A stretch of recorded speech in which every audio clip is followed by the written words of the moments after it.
माननीय राष्ट्रपति जी, कृपया इनका लोकार्पण कर इस क्षण को इतिहास में स्वर्ण अक्षरों से अंकित करने की कृपा करें।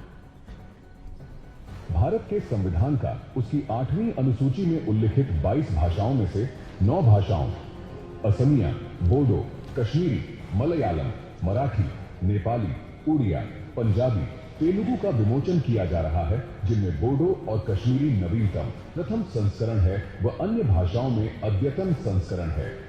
हमारी ये 9 भाषाएं असम, केरल, महाराष्ट्र,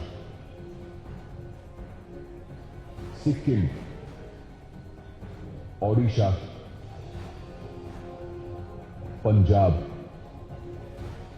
आंध्र प्रदेश तथा तेलंगाना और जम्मू कश्मीर संघ राज्य क्षेत्र में जनसाधारण द्वारा प्रयोग में लाई जाती है। बहुत बहुत धन्यवाद।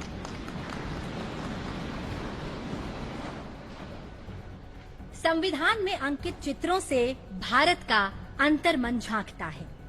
संविधान में इन चित्रों को उकेरा शांति निकेतन के कला भवन के प्राचार्य एवं विख्यात चित्रकार नंदलाल बोस जी और उनकी टीम ने।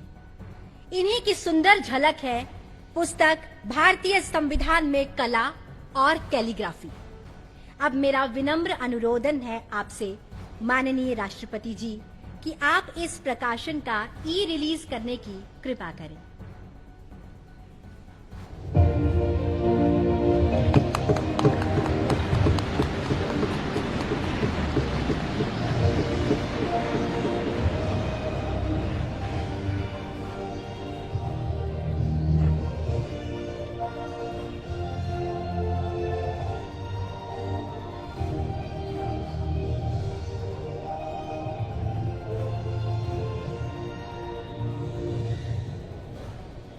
बहुत बहुत धन्यवाद।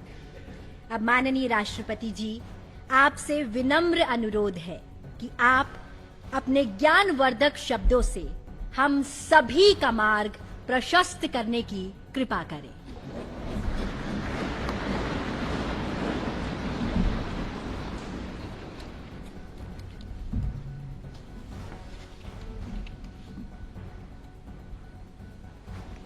उपराष्ट्रपति श्री सीपी राधाकृष्णन जी, प्रधानमंत्री श्री नरेंद्र मोदी जी, लोकसभा अध्यक्ष श्री ओम बिरला जी, राज्यसभा के उपसभापति श्री हरिवंश जी, राज्यसभा में सदन के नेता श्री जेपी नाडा जी, राज्यसभा में विपक्ष के नेता श्री मल्लिकार्जुन खड़गे जी, संसदीय कार्य मंत्री श्री किरेन रिजिजू जी, लोकसभा में विपक्ष के नेता श्री राहुल गांधी जी, सभी सांसदगण और प्यारे देशवासी,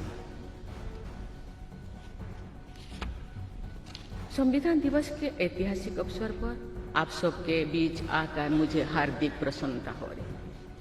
आज ही के दिन 24 नवंबर 1949 को संविधान सदन के इसी के केंद्रीय कक्ष में संविधान सभा के सदस्यों ने भारत के संविधान के निर्माण का कार्य संपन्न किया था।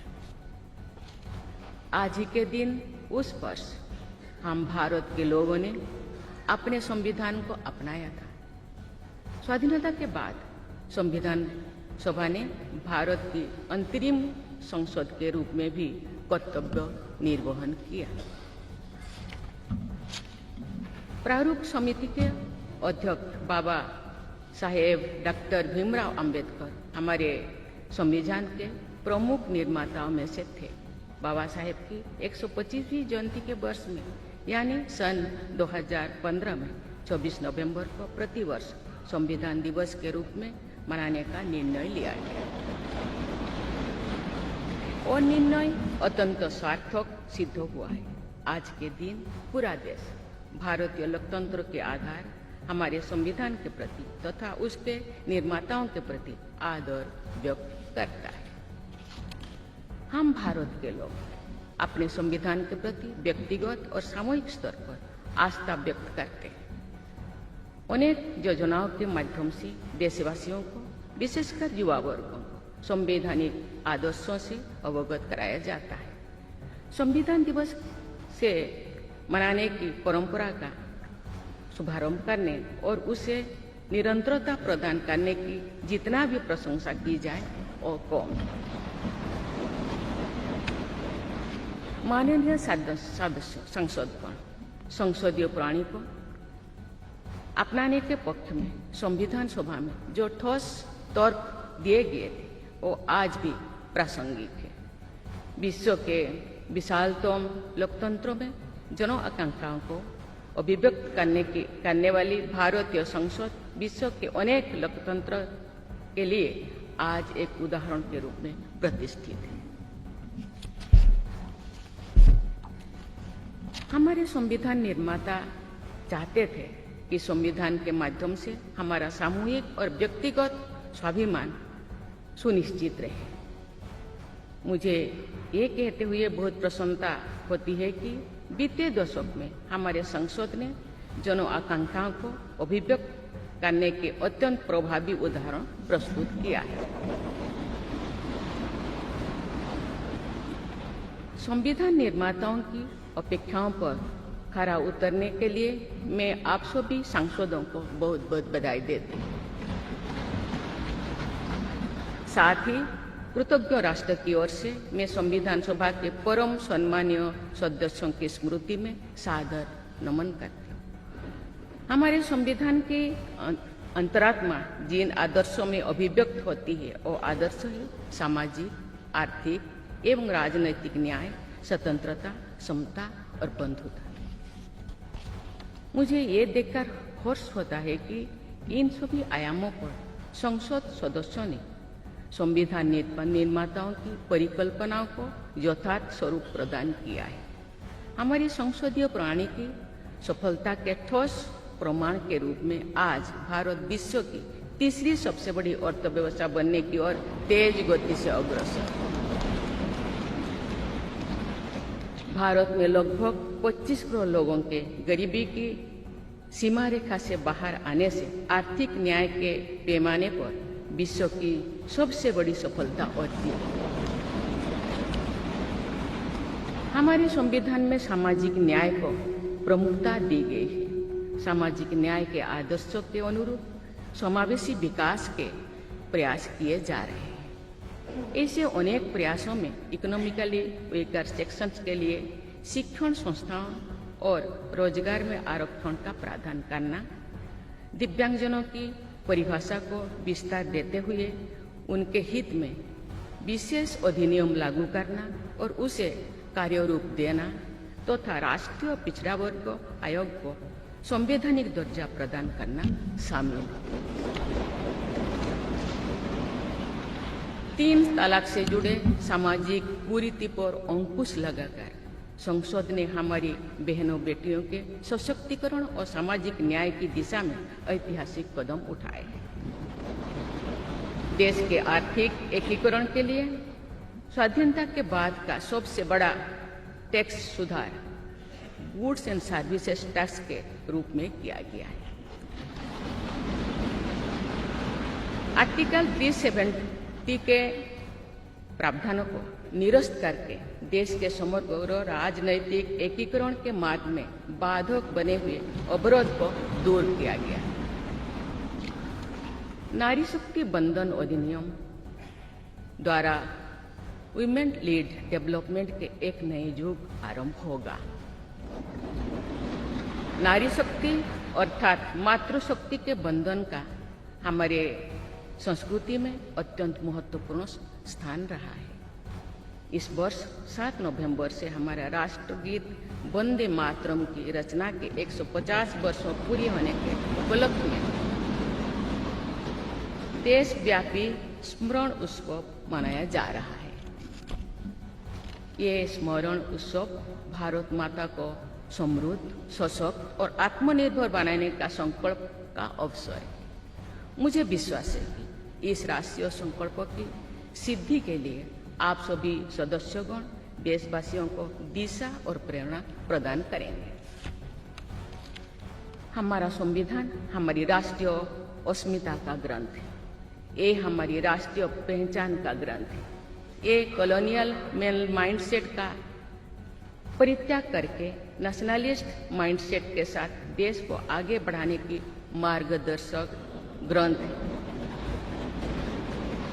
इसी भावना के अनुरूप सामाजिक और तकनीकी बदलाव को ध्यान में रखते हुए क्रिमिनल जस्टिस सिस्टम से जुड़े महत्वपूर्ण अधिनियम लागू किए गए। दंड के स्थान पर न्याय की भावना पर आधारित भारतीय न्याय संहिता, भारतीय नागरिक सुरक्षा संहिता और भारतीय साक्ष्य अधिनियम को लागू किया गया है। ऐसे अनेक प्रगतिशील वैधानिक को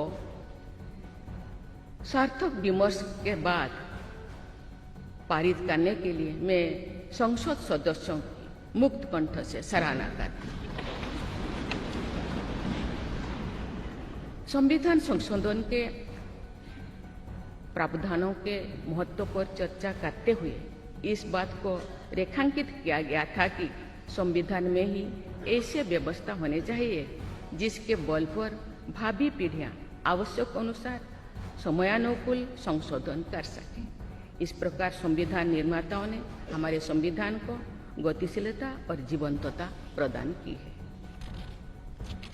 माननीय सांसदगण, हमारे संविधान निर्माताओं ने भारत के लोकतंत्र को संवैधानिक आधार प्रदान करने के साथ साथ हमारी राष्ट्रीय एकता का ताना बाना भी बुना। संविधान निर्माण में अग्रणी भूमिका निभाने के साथ साथ सरदार पटेल ने अनेक रियासतों के विलय का महान कार्य करके भारत की एकता को नया स्वरूप दिया। इस वर्ष सरदार पटेल की 150वीं जयंती देशवासियों ने मनाई।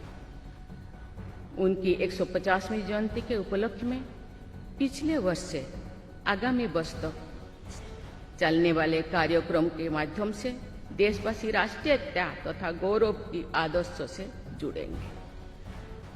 हमारी संसद हमारे राष्ट्र का प्रतिबिंब है। लौह पुरुष सरदार वल्लभ भाई पटेल के आदर्शों को प्रसारित करने तथा कार्यरूप देने में आप सबका योगदान महत्वपूर्ण है। जौन अभिव्यक्ति को परिलक्षित करने वाली हमारे संसदीय प्रणाली विभिन्न आयामों पर और अधिक मजबूत होती गई है।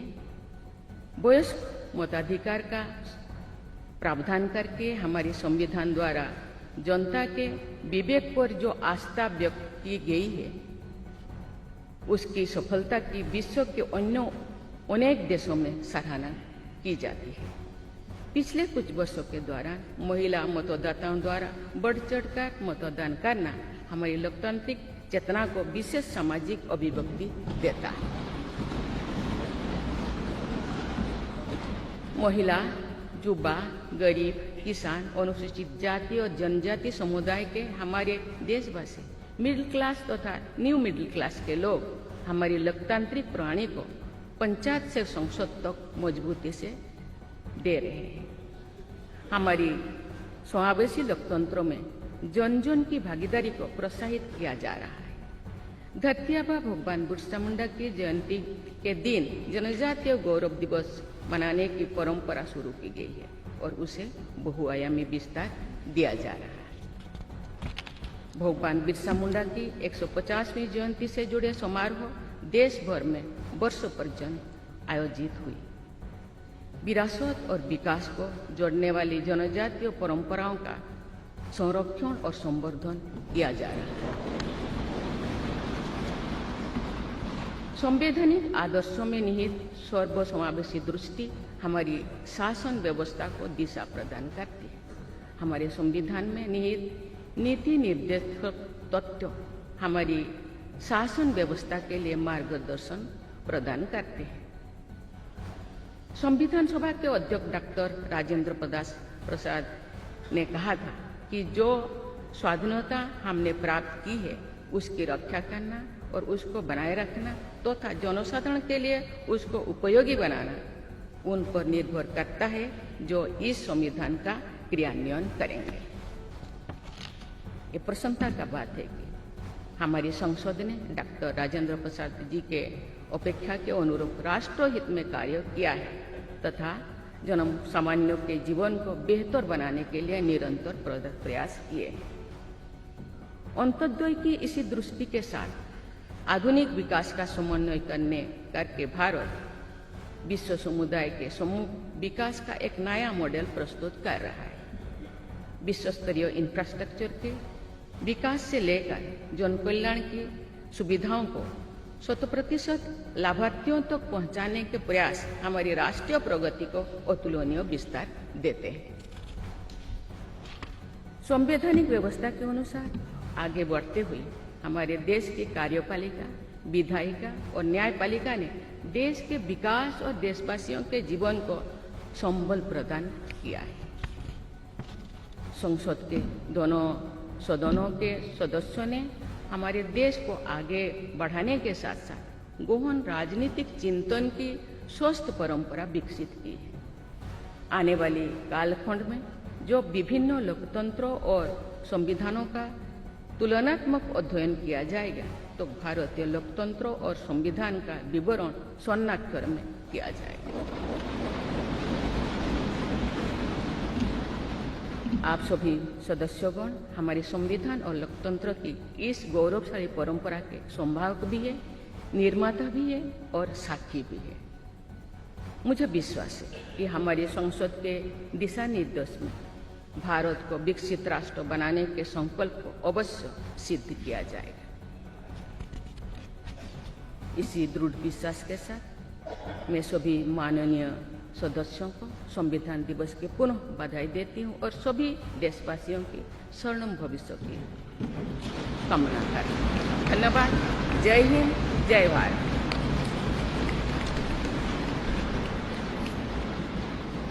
बहुत बहुत धन्यवाद माननीय राष्ट्रपति जी।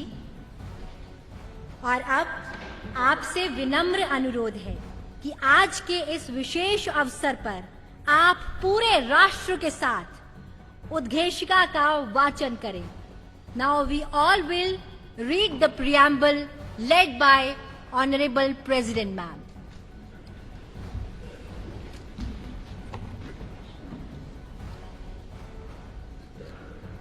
हम भारत के लोग भारत को एक संपूर्ण प्रभुत्व संपन्न सामाजिक पंथनिरपेक्ष लोकतंत्रात्मक गणराज्य बनाने के लिए तथा उसके समस्त नागरिकों को सामाजिक, आर्थिक और राजनैतिक न्याय, विचार, अभिव्यक्ति, विश्वास, धर्म और उपासना की स्वतंत्रता, प्रतिष्ठा और अवसर की समता प्राप्त कराने के लिए तथा उन सब में व्यक्ति की गरिमा और राष्ट्र की एकता और अखंडता सुनिश्चित करने वाली बंधुता बढ़ाने के लिए दृढ़ संकल्प होकर अपनी इस संविधान सभा में आज तारीख 26 नवंबर 1949 ईस्वी को द्वारा इस संविधान को अंगीकृत, अधिनियमित और आत्मार्पित करते हैं।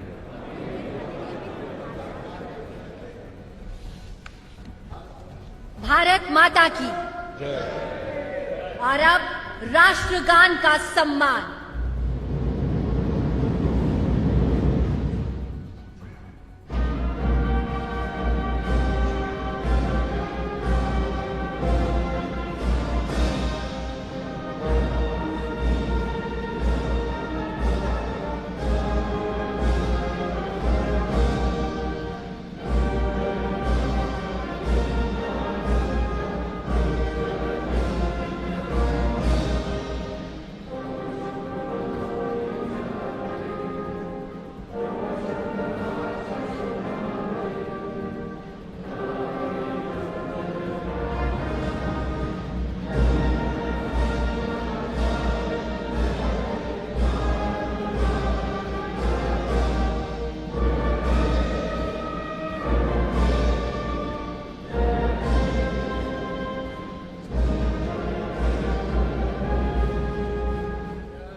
भारत माता की जय।